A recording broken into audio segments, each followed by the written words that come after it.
그 조화의 시작 곧 태초에 일하시기 전에 나를 가지셨으며 만세 전부터 태초부터 땅이 생기기 전부터 내가 세움을 받았나니 아직 바다가 생기지 아니하였고 큰 샘들이 있기 전에 내가 이미 났으며 산이 세워지기 전에 언덕이 생기기 전에 내가 이미 났으니 하나님이 아직 땅도 들도 세상 침토의 근원도 짓지 아니하셨을 때에라. 그가 하늘을 지으시며 궁창을 해면에 두르실 때에 내가 거기 있었고 그가 위로 구름 하늘을 견고하게 하시며 바다의 샘들을 힘있게 하시며 바다의 한계를 정하여 물이 영영을 거스르지 못하게 하시며 또 땅의 기초를 정하실 때에 내가 그 곁에 있어서 창조자가 되어 날마다 그의 기뻐하신 바가 되었으며 항상 그 앞에서 즐거워하였으며 사람이 거처할 땅에서 즐거워하며 인자들을 기뻐하였느니라. 아들들아 이제 내게 들으라. 내 도를 지키는 자가 복이 있느니라. 훈계를 들어서 지혜를 얻으라. 그것을 버리지 말라. 누구든지 내게 들으며 날마다 내 문 곁에서 기다리며 문설주 옆에서 기다리는 자는 복이 있나니 대저 나를 얻는 자는 생명을 얻고 여호와께 은총을 얻을 것임이니라. 그러나 나를 잃는 자는 자기의 영혼을 해하는 자라. 나를 미워하는 자는 사망을 사랑하느니라. 아멘. 네, 오늘 우리 잠언 15번째 시간입니다. 보이지 않는 전쟁이라는 주제로 하나님 말씀 증거합니다. 제가 목소리가 많이 쉬어가지고요 들으시는데 좀 불편하실 텐데 잘 귀담아 들으시고 함께 말씀을 상고하는 은혜의 시간이 되기를 기대합니다. 예. 오늘 말씀을 제가 묵상하면서 이 메시지를 전할 수 있게 되는 이 상황과 또 이 메시지를 들으시는 여러분들이 계셔서 얼마나 감사하고 기쁜지 모릅니다. 이 메시지를 듣고 싶어도 못 듣는 분들이 많습니다. 할렐루야. 이게 무슨 의미인지 아셔야 되는데 이런 메시지를 듣고 싶어도 못 듣는 사람들이 많아요.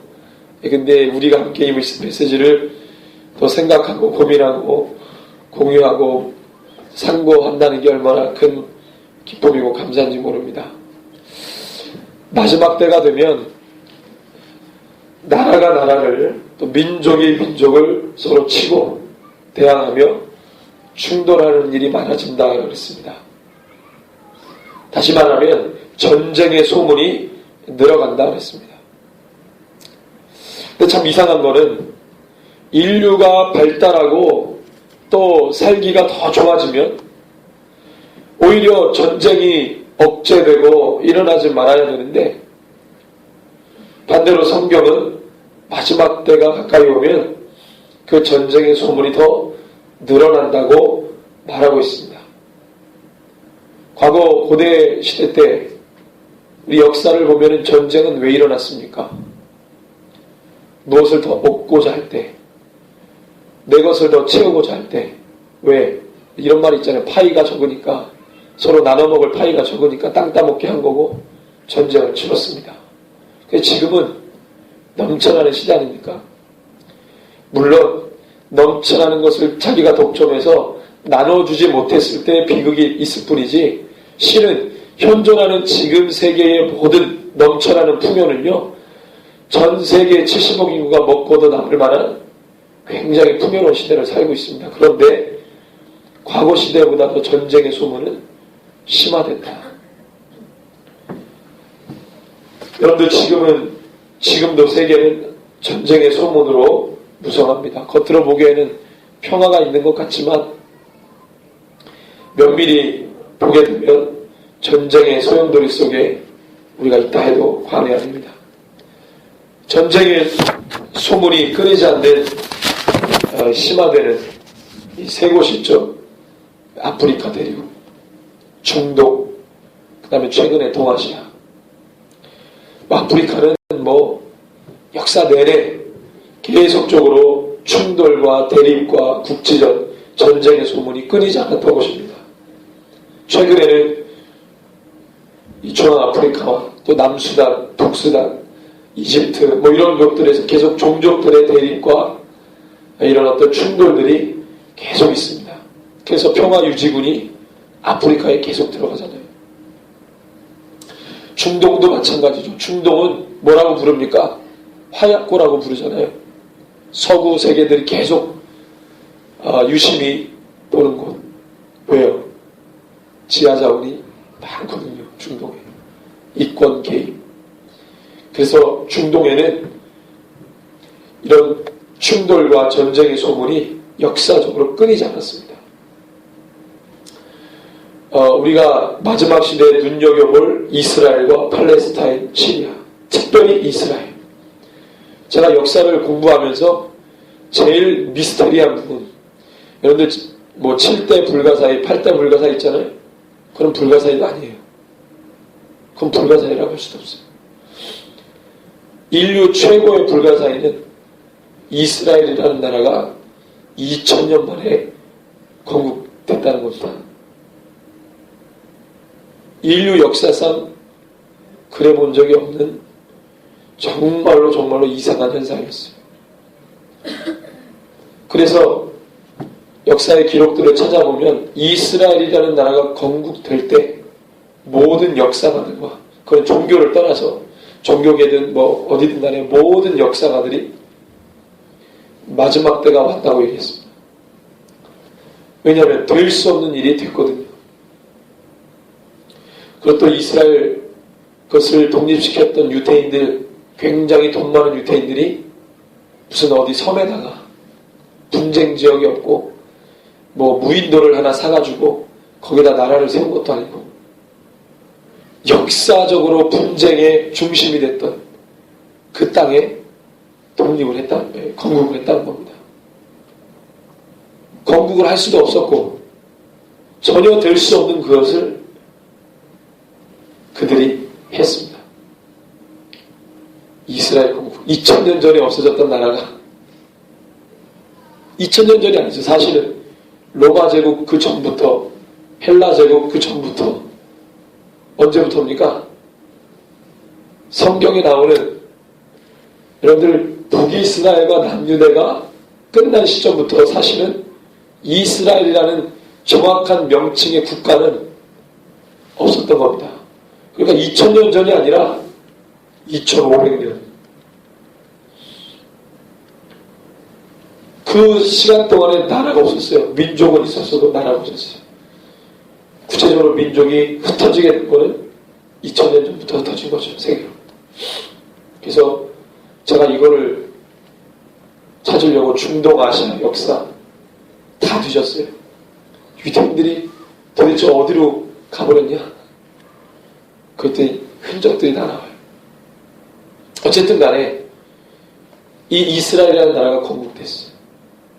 이건 뭐 정말로 굉장한 일이었습니다. 그리고 지금까지 분쟁의 중심에 서 있잖아요. 분쟁의 중심. 이스라엘이 다른 나라 미사일 공격해도 유엔이 간섭할 수도 없고 미국이 간섭할 수도 없습니다. 미국 사회를 움직이는 절대 영향력은 다 유태인들이 가지고 있잖아요. 그래서 미국 대통령들이 대통령 당선되기 전에 이미 월가에서는 당선될 대통령의 어떤 이야기들이 돌고요. 그 당선될 대통령은 꼭 와가지고 인사해야 되는 곳이 있습니다. 참새가 방앗간 못 지나가듯이 반드시 미국의 당선될 대통령이 인사해야 될 곳이 있어요. 그게 어디냐? 바로 유태인 그 연합기구입니다. 미국에 있어요. 그는 미국에 있는 모든 유태인들, 네노라 하는 유태인들, 저명한 인사급 아주 유명한 유태인들이 모여서 연합기구를 만들었는데 그곳에 와서 꼭 인사를 해야 돼요. 눈도장 찍어야 돼요. 그만큼 눈치를 보는 곳이 바로 유태인들. 그리고 동아시아, 최근에 중국, 북한, 일본, 우리 대한민국. 그 다음에 선구세계가 눈여겨보는 것 바로 동아시아. 계속해서 전쟁의 소문이 들어갑니다. 중국은 계속 군비를 확충하고 일본 역시 마찬가지로 그 외 지역에서도 크고 작은 난리의 소문들이 무성합니다. 요즘에도 동남아권, 필리핀, 태국, 캄보디아 예전에 잠잠했던 나라들이 갑자기 막 일어납니다. 제가 볼 때는 이슬람권에서의 사주인 것 같아요. 왜냐하면 중국이 아니라 필리핀 같은 경우도 국교는 카톨릭이고 기독교인데 사실은 필리핀 남부 지역에 이슬람 무장 세력이 필리핀 남부 지역을 다 차지했고 필리핀 국가가 절대로 간섭하지 못하는 정도의 위협적인 세력이 되어버렸습니다. 거기에는 필리핀 공권력도 못 들어가요. 웃기잖아요. 국가가 분단된 것도 아닌데 이슬람 믿는 이 세력들이 자기네들의 그걸 딱 세력을 차지하고 필리핀 공권력도 못 들어오게 만들었어요. 아주 굉장히 무서운 속도로 필리핀 내 이슬람 신앙이 확산되고 있습니다. 이슬람이 전략이 있거든요. 자국 내에 이슬람 세력 4에서 5%가 되면 그 사회를 혼란시키는 전략이 있습니다. 그래서 지금 태국도 마찬가지로 태국도 원래 불교 나라인데 국교가 불교였다가 국교 불교를 폐지했어요. 폐지하고 태국에 지금 엄청난 속도로 부흥하는 종교가 이슬람입니다. 이슬람. 동남아권에 무서운 속도로 이슬람이 퍼지고 있어요. 제가 볼 때 이슬람권에서 막대한 5.1달러로 사주한 시민단체 그런 이 일들이 진행되고 있는 것 같아요. 이런 것들은 이제 보이지 않는 전쟁인데 대단히 위협적이죠. 그래도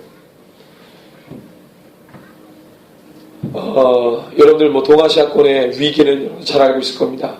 미국의 12개의 항공모함단 중에 8개가 동아시아권에 실전 배치되고 아주 이 전쟁의 기운이 매우 급박하게 돌아가고 있다. 북한은 또 어디를 튈지 모르고 1월에서 3월 도발이 있을 건데 계속 뉴스를 보니까 이번에 도발되면 무조건 군사 이 행동으로 간주해서 우리나라 국방부도 이번에 도발하면 정말로 엄청난 보복으로 징계할 거다. 이렇게 강경한 입장을 나오고 있는데 이런 입장이 나오면 마음이 시원하다가도 불안한 마음이 가시지 않습니다. 어쨌든 분쟁, 국지전이라든가 전면전은 아니라 하더라도 일정의 어떤 이 국지전 같은 게 일어나면 사상자가 발생하게 되었기 때문에 북한이든 한국이든 천안함 사태 여러분들 우리 아까운 청년들 수병들이 수백 명이 죽었어요. TV에서 그 부모들이 자기 아들 영정 앞에서 우는 걸 다 봤잖아요. 그런 비극이 이게 제가 아들 넷이잖아요. 상상도 못해요. 아들 넷이라 하더라도 하나만 그렇게 돼도 저는 감당 못할 것 같아요. 하나 중에 하나가 그렇게 돼도 감당 못하지만 그런 비극은 또 있으면 안 됩니다. 근데 지금 북한이 연일 계속 그런 비극이 있으면 안 돼요. 하여튼 간에 어떤 분은 땅굴 공군 준장이 그걸 얘기했답니다. 지질 측정 기계가 있는데 그 지질 측정 기계는 지질을 딱 스캔해서 보면은요 지하 몇 미터 내려까지 그 깊이까지 지하의 갱도라든가 이런 것들이 다 포착이 된대요. 그 기계가 있는데 그 공군 준장이 그 얘기했대. 우리나라를 스캔을 딱 했더니 그 기계로 딱 지질을 스캔했더니 바둑판처럼 갱도가 저 김제까지 바둑판처럼 쫙 돼 있는 걸 발견했다는 거예요. 그 땅굴이죠, 땅굴. 공군 준장이 그 얘기를 했어요. 그래서 그분이 강연을 하고 돌아다니시더라고요. 엄청난 위협. 그래서 비대칭 전력으로 한국을 무너뜨리겠다. 몇 번 북한에서 그런 얘기 했는데, 이번에 도발이 핵 도발이 아니라 그 비대칭 전력 중에 하나인 이 땅굴로 도발할 가능성이 있지 않나, 이런 것들을 조심스럽게 이야기를 하고 있습니다. 그래서 중요한 군사시설 근처에는 이 땅굴이 다 파져 있다는 거예요. 동해도 1함대가 있는 곳입니다. 기도 많이 해야 돼요. 사실이 될지 아닐지는 가보면 알겠지만, 어쨌든 간에 공군 준장이 그런 얘기를 했기 때문에 그 기계 이름이 뭐라고 그랬는데 그것을 확인했습니다. 근데 제가 예전에 종편에서 어떤 분을 봤어요. 민주정권 10년 동안에 우리나라의 땅굴만 조사한 지질학자, 뭐 이런 시민단체 기관 몇 개가 있는데 계속 천안에서 이상징후를 발견하고 어느 지역에서 이상징후를 발견해서 가까운 파출소라든지 경찰서라든지 그 다음에 이 공공기관에다가 이야기를 하면 그때는 다 캔슬됐다는 거. 다 믿지 않고 그 공군 준장이 얘기하는 게 그 당시에 땅굴을 발견하고 사땅굴인가까지 발견하고 그 다음부터는 정부가 땅굴이 없다 그렇게 해버렸기 때문에 땅굴을 발견했던 군인들은 다 제대를 해버렸고 지금은 땅굴이 없다는 사실을 가정하에 교육받고 했던 군인들이 다 위에 지도자들이 됐고요. 정부와 국가도 땅굴이 없다는 사실화해서 지금까지 왔어요. 근데 지금 보니까 엄청나게 북한이 세계 땅굴 파는 데 기술력 1위랍니다. 속속들이 그런 증언들이 올라오고 있고 이런 상황들을 볼 때 우리가 기도를 안 할 수가 없는 거죠. 아무튼 모두가 전쟁을 준비하고 있는 듯합니다. 현실이 그래요. 우리는 이렇게 보이는 전쟁 지금까지 경험해왔습니다. 근데 오늘 우리가 살펴본 말씀은 보이는 전쟁이 아니라 그 이면에서 역사하는 보이지 않는 전쟁을 좀 보려고 합니다. 여러분들 사실 인류 역사를 보면 보이는 전쟁보다 보이지 않는 전쟁이 더 치열했다고도 볼 수 있습니다. 그럼 보이지 않는 전쟁, 어떤 전쟁이 있었냐면 사상과 이념 전쟁, 가치관과 세계관의 전쟁이라는 거예요. 그래서 이 이념과 사상으로 인한 보이지 않는 전쟁은 곧 보이는 전쟁을 그 수단으로 삼았습니다. 예를 들면 이념으로 양분된 세력들은 자신들의 이념을 관철시키기 위해 무력을 사용해왔어요. 그 보이는 전쟁으로 확산됐다는 겁니다. 역사를 보니까 인류 역사상 가장 원시적인 이념과 사상의 대립으로 인한 보이지 않는 전쟁은 종교였습니다. 종교적 이념, 종교적 사상 전쟁, 원시적인 보이지 않는 전쟁이었어요. 그래서 늘 그것은 무력을 수단으로 삼았기 때문에 보이는 전쟁으로까지 확장이 된 겁니다. 종교의 시작이 언제부터인지는 알 수 없지만 인류 역사가들이 얘기할 때는 종교의 기원은 이거는 기독교권의 역사가들 말이 아니라 종교의 기원은 인류의 역사와 함께했다 이렇게 말합니다. 그러니까 그 시점이 정확히 언제부터인지 몰라요. 왜? 인류의 역사가 언제부터인지를 모르니까. 어쨌든 간에 이 종교적으로 인한 이념과 사상에 보이지 않는 전쟁은 그 역사가 장구하다를 볼 수 있다는 겁니다. 고대 국가들은요 다 신이 있었어요. 고대 국가들의 전쟁은 신의 이름을 앞세운 전쟁이었습니다.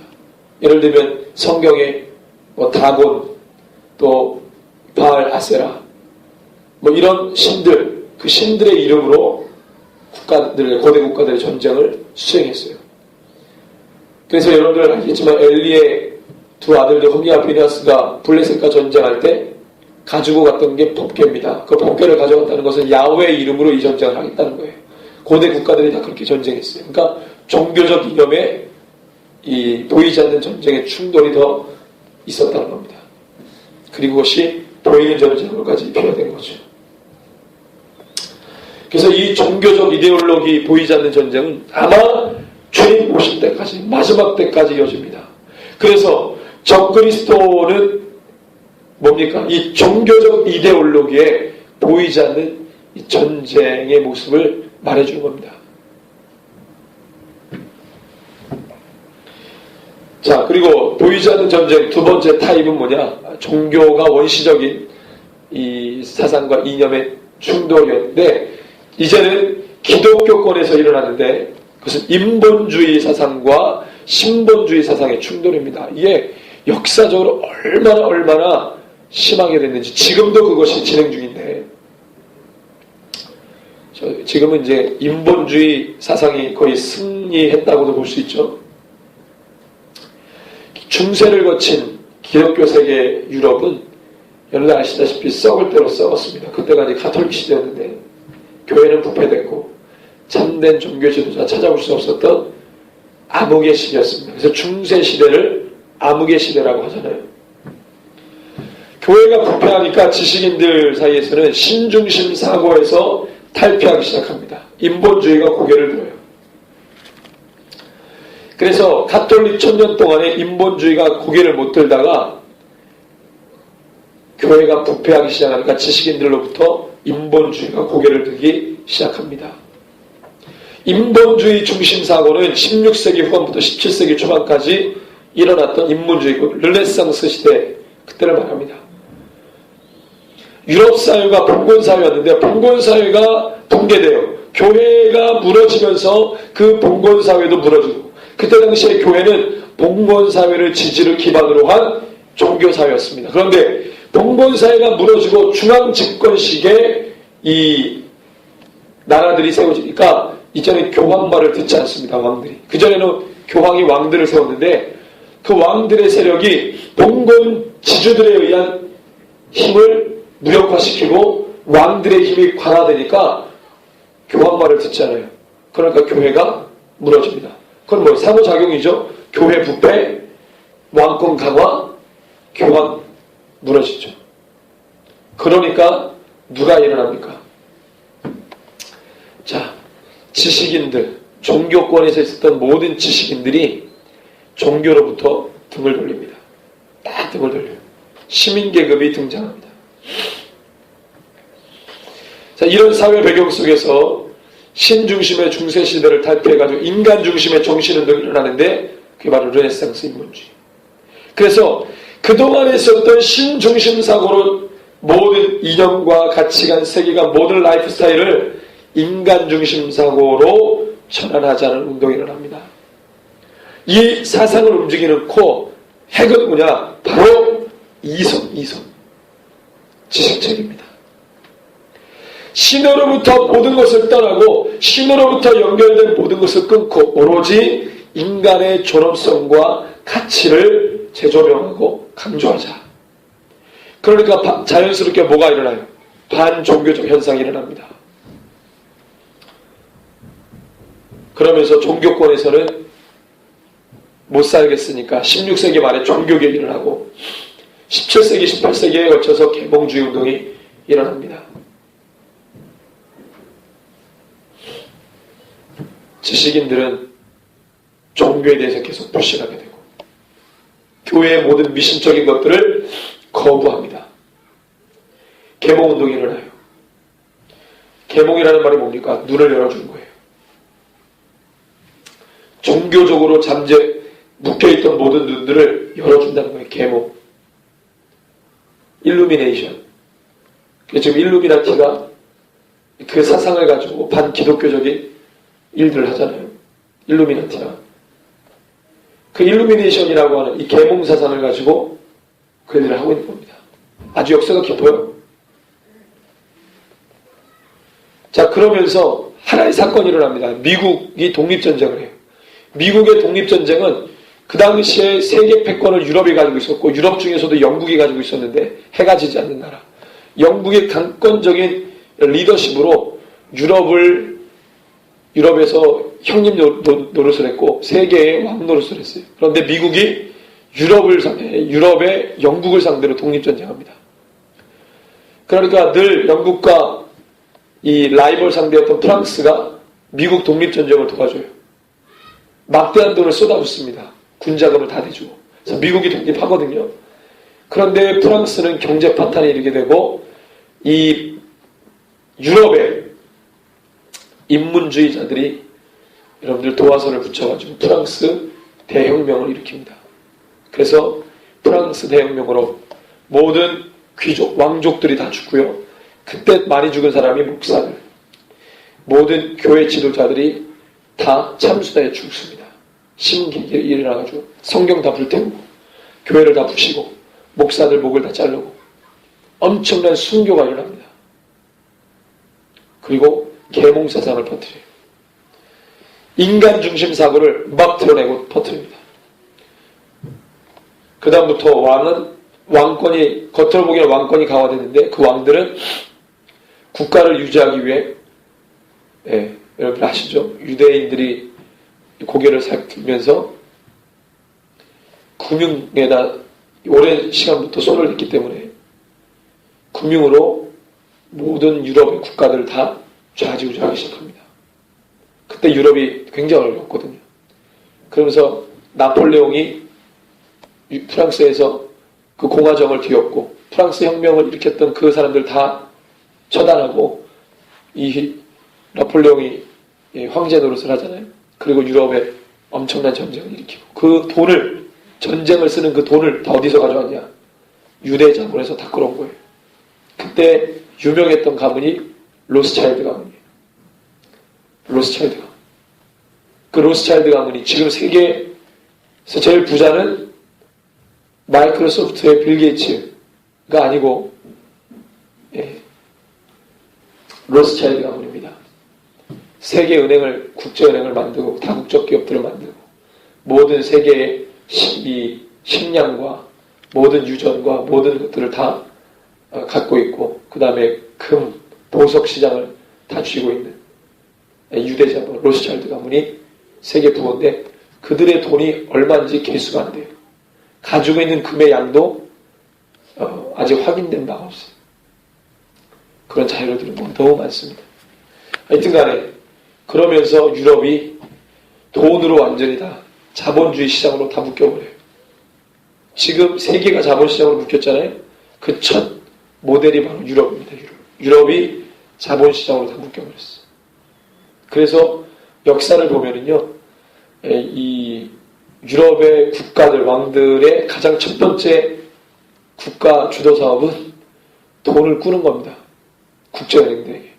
그 당시에 로스차일드 가문이 본점은 독일에 있었고 지점이 영국, 프랑스, 네덜란드 이런 데 다 있었어요. 이런 데다 자기의 은행 지점을 해놓고 그때 로스차일드 가문이 세운 그 은행이 처음으로 국제은행의 스타일을 보여준 겁니다. 모델을. 그래서 어느 나라든지 로스차일드 가문의 은행을 통해서 국가 운영 자금을 지원받기 위해 혈안이 되어 있었어요. 그 장관들이 다 거기 가가지고 로스차일드 가문 은행장 지점장들에 가가지고 고개를 굽신굽신하면서 했습니다. 어쨌든 간에 이거 역사가 너무 재밌는데 하여튼 이러면서 시장 자본주의가 그때 뿌리를 내리고 기독교의 색채는 다 사라지고 그거는 겉으로만 기독교지 기독교의 요소는 싹 다 없어졌어요. 유럽 그때부터. 지금 유럽의 기독교의 퍼센테이지는 4%, 5%밖에 안 됩니다. 무슬림이 7, 8%인데 유럽은 이미 기독교 사회가 아니에요. 이슬람으로 다 바뀌었어요. 어쨌든 간에 그 이데올로기에서 친 거예요. 그리고 20세기 초에 제정 러시아 제국이 혁명이 일어납니다. 여러분 아시죠? 볼셰비키 혁명. 레닌에 의하면 처음으로 공산주의가 고개를 든 겁니다. 엄청난 이념 대립이 그때 시작이 됐는데 다 인본주의에서 나온 거예요. 르네상스, 계몽운동 다 이걸 주도했던 세력이 또 있습니다. 파헤쳐보면. 어쨌든 간에 이 레닌에 의한 마르크스 레닌주의라고 그러잖아요. 공산주의 혁명이 볼셰비키 혁명을 일어납니다. 볼셰비키는 당 이름인데 사람 이름이 아니고 이 볼셰비키 당이 제정 러시아 제국을 무너뜨립니다. 공산혁명이 일어나죠. 그로부터 세계는 냉전 시대로 돌입하는데 공산주의 진영과 자유민주주의 진영의 대립이 시작됩니다. 자, 그러면 공산주의 진영에서 유명한 사람은 레닌이죠. 마르크스주의를 터뜨리고 공산 진영을 시작했던 사람. 그러면 자본주의는 누가 열었습니까? 자본주의는, 여러분들, 자유민주주의는 언제 생긴 거예요? 자유민주주의 역사가 그렇게 길지 않아요. 불과 한 300년밖에 안 됩니다. 자유민주주의 역사가. 자본주의 역사가 한 300년밖에 안 돼요. 자본주의와 자유민주주의는 같이 있었어요. 이건 누가 만들었냐면 막스 베버라는 이 세계 최고의 당대의 천재였습니다. 막스 베버라는 천재가 레닌에 의한 공산주의의 대항마로 떴어요. 이 레닌의 마르크스주의가 러시아를 무너뜨리고 세계가 경악했습니다. 그리고 유럽의 반이 다 공산주의로 넘어갔어요. 서구가 벌벌 떨었습니다. 이거 어떻게 하냐. 그때 레닌의 대항마로 세워진 것이 바로 이 막스 베버라는 엄청난 천재입니다. 이 사람이 레닌의 공산주의로 벌벌 떨었던 세계를 자유주의로 구출해낸, 엑소더스 시킨 사람이에요. 모세와 같은 사람이죠. 근데 이 사람이 여러분들 반기독교적인 인물입니다. 기독교를 엄청나게 혐오했던 사람이에요. 레닌도 마찬가지고. 둘 다 부모님들은 다 크리스찬인데 집안들은, 이들은 다 기독교를 아주 싫어했던 사람들이었어요. 이 두 이데올로기가 한 세계를 지배합니다. 지금은 어떻습니까? 누가 이겼어요? 레닌의 제자들, 막스 베버의 제자들이 있는데 누가 이겼습니까? 막스 베버의 제자들이 이겼어요. 그래서 세계는 지금 막스 베버의 제자들이 통치하고 다스리고 있습니다. 그 제자들이. 다 반기독교적인 인물들이에요. 중요한 것은 뭐냐? 사람들의 마음과 생각, 사상에서 일어난 이데올로기에 보이지 않는 처절한 싸움이 먼저 시작됐고, 그 사상의 충돌은 생명까지도 위협하는 것이 되었다는 겁니다. 이는 다 뭐예요? 모두 세상 지혜와 지식을 기반으로 하는 것들입니다. 경계해야 돼요. 그런데 사실 이것들을 실제적으로 좌지우지하는 실제적인 보이지 않는 싸움은 바로 생각과 사상의 싸움이 아니라 영적인 싸움입니다. 이 세상에서 모든 싸움과 전쟁, 충돌은 바로 죄로 인한 것들이라는 거예요. 모든 죄로부터 기인한 것입니다. 영적인 측면에서의 보이지 않는 전쟁, 이걸 아는 것이 중요합니다. 죄를 확산시키려는 자들과 그것을 깨뜨리는 자들의 싸움이에요. 그럼 죄를 확산시키는 자들은 어떤 사람들입니까? 모든 만물을 말씀으로 창조하신 하나님에게서 먼 자들이에요. 반기독교적인 사상을 퍼뜨렸던 사람들 다 하나님을 던진 자들입니다. 하나님 마음에서 먼 자들이에요. 하나님에서 먼 자들은 죄와 가까운 자들입니다. 이들은 하나님의 말씀의 법보다 세상의 사상과 법이 더 중요한 자들이에요. 막스 베버의 제자들이 세계를 좌지우지하고 있습니다. 그 제자들이 세계를 움직이고 있어요. 왜냐하면 오랜 세월 동안 세상의 가치대로 사는 것이 익숙해졌기 때문에 그렇습니다. 왜 그것이 익숙합니까? 세상은 내 맘대로 할 수 있잖아요. 누가? 세상의 논리가 뭐죠? 힘센 자들이 지 맘대로 할 수 있는 거예요. 이게 세상 논리인데, 세상은 힘이 센 놈이, 지식으로든 부로든 모르든 간에 힘이 센 놈이 세상을 좌지우지할 수 있다는 게, 그런 구조와 체계를 갖고 있는 게 바로 세상이기 때문에 세상이 더 좋은 거라. 하지만 하나님을 인정하게 되면 내 마음대로 할 수가 없어요. 내 마음대로 조정이 안 돼. 그러니까 그거는 불편한 거예요. 인간이 자신의 마음대로 했기 때문에 인류의 전쟁이 있는 것입니다. 죄로부터 시작된 거예요. 세상의 가치는 거창하지 않습니다. 본능적이고 원초적인 것들입니다. 그게 뭡니까? 더 채우자, 더 많이 확보하자, 더 많이 쌓아놓자. 이걸 위해 전쟁하고 충돌하는 겁니다. 죄죠? 이것이 세상 가치의 본래 모습이에요. 꼭 동물 같지 않습니까? 무엇을 더 얻기 위해서 하는 것, 동물과 다를 바가 없잖아요. 그런데 우리는 특별한 존재입니다. 하나님의 형상과 모양대로 지음받은 존재. 따라서 그 삶의 방향이 동물들과는 전혀 달라야 돼요. 인생의 목적이 전혀 다릅니다. 정말로 가치 있고 존엄한 인간으로 이 땅에 나와가지고 배불리는 데에만 그 목적, 인생의 목적을 다 썼다. 동물하고 다를 바가 없는 인생. 인간의 모습과 가장 흡사한 원숭이라 할지라도 인생의 목표와 방향은 인간과 동물이 전혀 다른 거예요. 전혀 달라요. 우리 22절 말씀을, 우리 본문 22절 말씀을 한번 읽어봅니다. 여호와께서 그 조화의 시작, 그 태초에 일하시기 전에 나를 가지셨으며, 그 다음에 쭉 보면은 우리는 늘 하나님 창조의 중심에 서 있었던 존재들입니다. 왜 이런 가치, 존엄한 가치인 우리의 존재들을 아무런 가치 비교가 안 되는 동물들하고 똑같은 삶을 살려고 합니까? 왜 그들이, 그 존재들이 사는 방식을 닮아가려고 합니까? 너무 비참한 거예요. 너무 비참한 거예요. 더 채우고, 더 쌓고, 더 확보하기 위한 것, 그것을 멋진 말로, 어떤 대의 명분을 가지고, 멋진 것으로 치장하고 해도, 그거는 아주 원초적인 겁니다. 동물들도 하는 거예요. 거기서 인생에 하나님이 우리를 너무나도 사랑스럽게 만드신 그 가치 발견할 수 없어요. 다른 겁니다.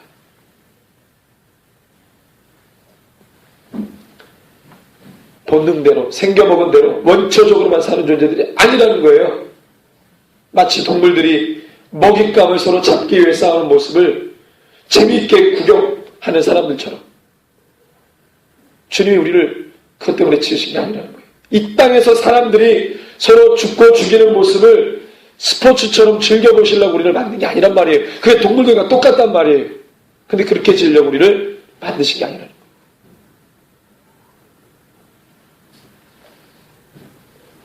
우리는 다릅니다. 달라야 됩니다. 어떻게 달라야 합니까? 보이는 육의 싸움과 보이지 않는 정신의 싸움 모두를 좌지할 수 있는, 좌지우지할 수 있는 영의 싸움 어떻게 싸워야 합니까? 32절 36절 말씀.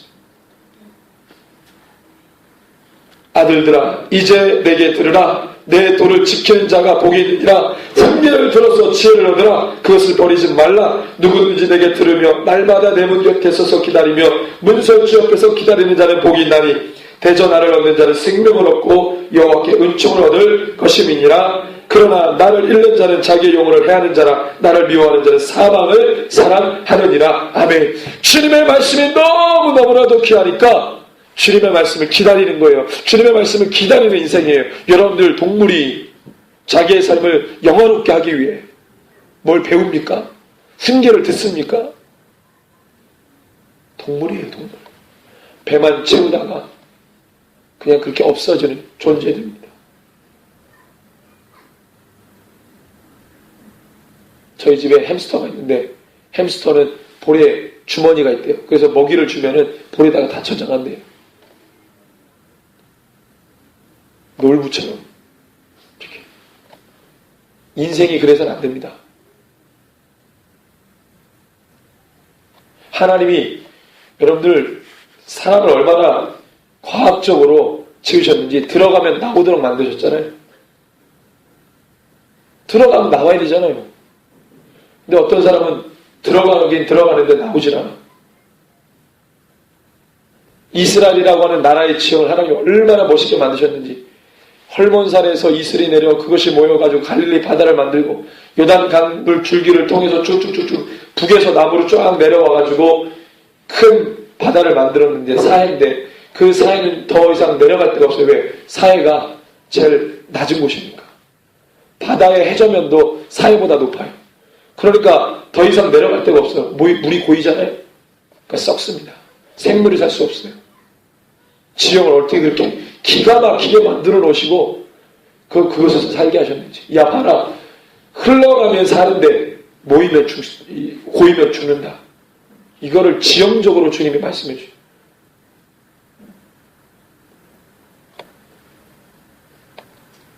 동물들은요 그렇게 사는 거예요. 근데 사람은 절대 그렇게 살면 안 됩니다. 주님을 깨닫는 것, 주님을 알아보는 것,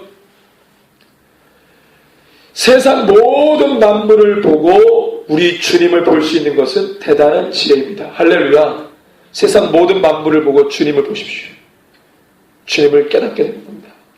여호와를 아는 지식이 우리의 영생을 좌지우지할 수 있는 겁니다. 이사야 11장 9절에 내 거룩한 산 모든 곳에서 해됨도 없고 상함도 없을 것이니 이는 물이 바다 덮음같이 여호와를 아는 지식이 세상에 충만할 것입니다. 하박국 2장 14절에 이는 물이 바다를 덮음같이 여호와의 영광을 인정하는 것이 세상에 가득함이니라. 똑같은 말입니다. 호세아 6장 6절에 나는 인애를 원하고 제사를 원치 아니하며 번제보다 하나님 아는 것을 원하노라.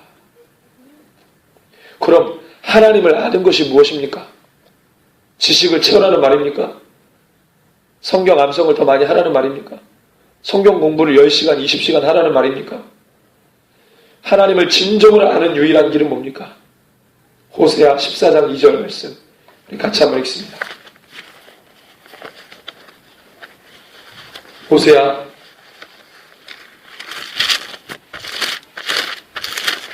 14장 2절입니다.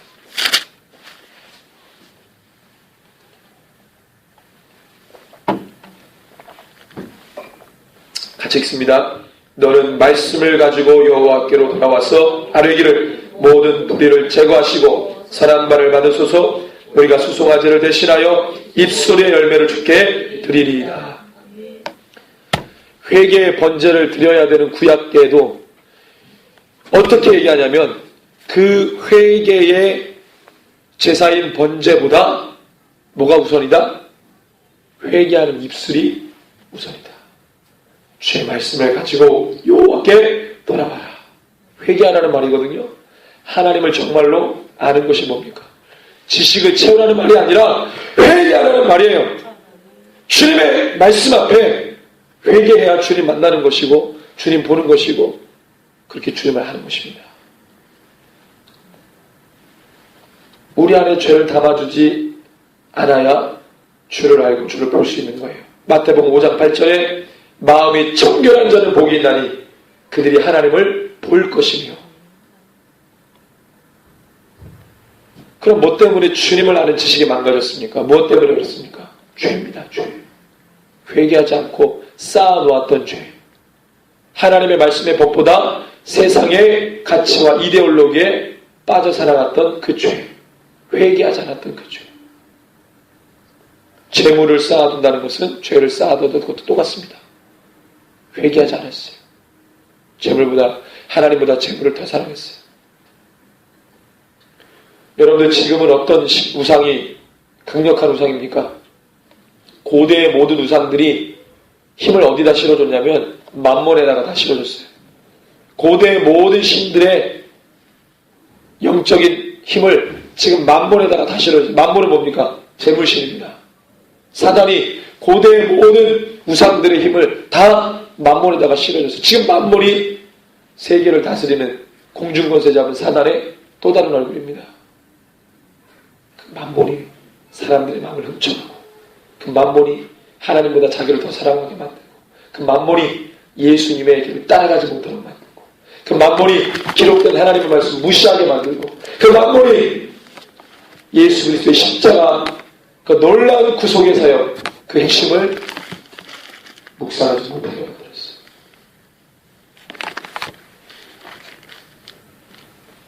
우리 안에 주님을 알도록 작동해야 되는 것들이 손상됐습니다. 훼손됐어요. 죄로 말미암아 하나님을 아는 지식들이 모두 도둑 맞았습니다.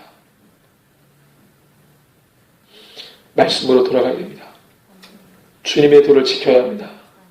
그 말씀을 붙들고 지켜야 합니다. 지키는 싸움을 싸워 이겨야 합니다. 날마다 내 안에 역사하는 모든 본능, 본성의 죄를 누르고 승리를 선언해야 됩니다. 죄로부터 기인한 모든 싸움을 끝내버려야 돼요. 보이지 않는 사상과 생각, 정신의 모든 싸움을 진리와 복음으로 끝내버려야 됩니다. 그래야 거듭난 예수의 제자로 살 수 있어요. 말씀으로 돌아가 회개함으로 주님을 아는 지식을 채워 영광 올려드리는 새벽 이슬 교회가 되기를 주님의 이름으로 축원합니다.